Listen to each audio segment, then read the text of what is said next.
Assalamualaikum warahmatullahi wabarakatuh.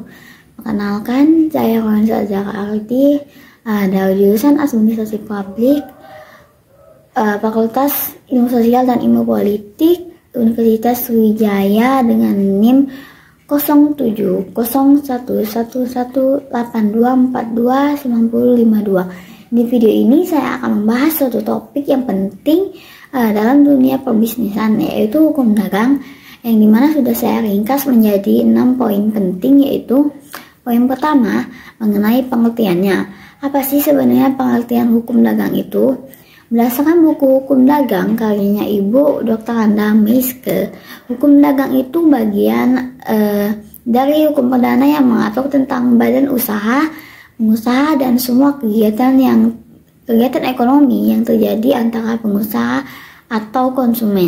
Intinya ini kayak oleh sebuah dunia biar nggak chaos.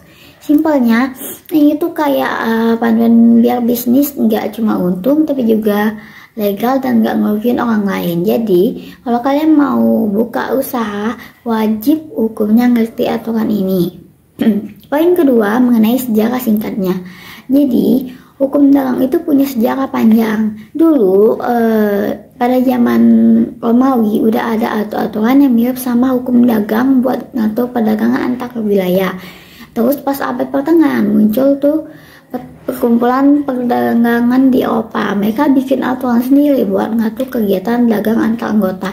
Aturan ini lama-kelamaan jadi hukum kebiasaan yang diakui. Nah, di Indonesia sendiri, hukum dagang modern itu dibawa sama Belanda pas zaman penjajahan. Mereka bikin KUHD, Kitab Undang-Undang Hukum Dagang, yang masih kita pakai sampai sekarang meskipun udah banyak perubahan dan penyesuaian. Poin ketiga itu alasannya. Kenapa sih kita butuh hukum dagang? Karena tanpa hukum dagang, dunia bisnis itu kayak hutan belantara, yang kuat yang menang, yang lemah yang ditindas. Nggak ada kepastian, nggak ada perlindungan, yang ada cuma kerugian dan sengketa. Nah, yang dimana hukum dagang ini penting banget buat ngasih kepastian hukum, melindungi kepentingan semua pihak, nyiptain iklim usaha yang sehat, dan akhirnya buat mendorong pertumbuhan ekonomi negara kita. Nah, yang poin keempat ini mengenai sumber hukumnya. Yang paling utama itu KUHD, Kitab Undang-Undang Hukum Dagang. Isinya aturan dasar tentang kegiatan dagang kayak jual beli, sewa, menyewa, pengangkutan, dan lain-lain. Selain KUHD, ada juga KUH Perdata, Kitab Undang-Undang Hukum Perdata. Karena hukum dagang itu bagian dari hukum perdata, ada juga undang-undang lain yang lebih spesifik kayak UU PT, UU UMKM, dan yang lain-lain. Nah, dan yang terakhir itu poin kelima, tujuan hukum dagang itu mulia banget. Yang pertama itu buat ngasih kepastian hukum buat para pembisnis, kedua itu melindungi kepentingan semua pihak, baik pengusaha maupun konsumen.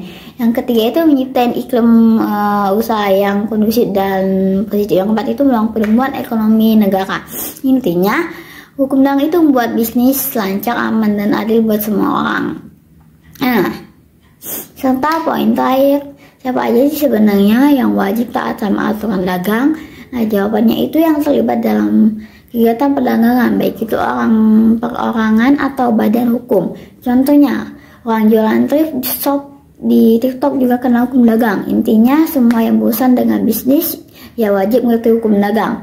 Ingat ya, semua negara punya hukumnya masing-masing. Jadi aturan bisnis di Indonesia beda sama di negara lain. Kita sebagai warga negara yang baik wajib taat sama aturan yang berlaku di negara kita.